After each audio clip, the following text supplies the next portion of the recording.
आज क्या बनाऊं? Mexican rice with cheese gravy. Hello guys, કેમ છો બધા? તો આજે હું તમારી સાથે શેર કરવા જઈ રહી છું મેક્સિકન રાઈસ વિથ ચીઝી ગ્રેવીની રેસીપી.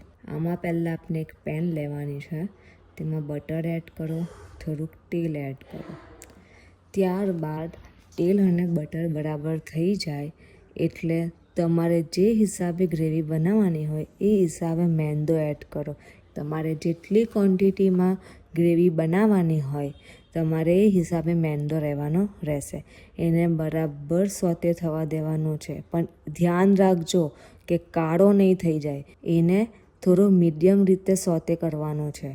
એમાં પહેલાં થોડુંક જ દૂધ એડ કરો, ત્યારબાદ એને બરાબર મિક્સ કરી દો. બરાબર મિક્સ કરી દીધા પછી તમે બીજું દૂધ એડ કરી શકો છો. ત્યારબાદ એને મિક્સ કરો. Oregano, chilli flakes, black paper, salt આ બધું એડ કરો. બધા મસાલા નાખ્યા બાદ એને બરાબર મિક્સ કરી લેવું. ત્યારબાદ એમાં થોડું ચીઝ એડ કરું.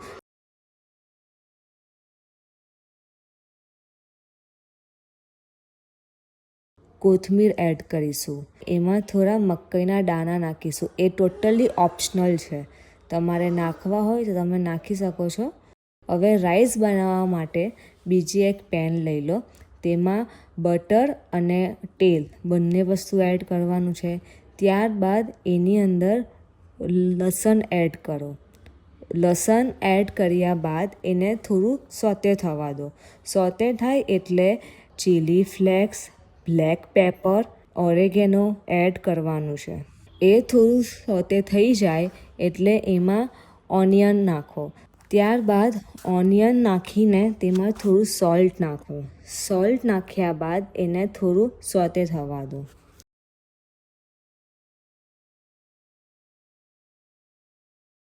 કેપ્સિકમ એડ કરો, પછી એને થોડું સોતે થવા દો.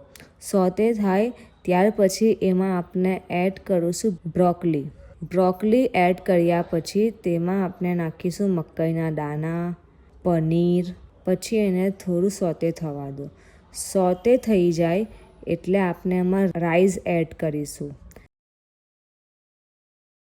રાઈસ એડ કર્યા બાદ રાઈસમાં oregano, chilli flakes, black pepper અને સોલ્ટ નાખવાનું રહેશે. તે નાખ્યા બાદ બરાબર રાઈસને વેજીટેબલ્સ સાથે મિક્સ કરો.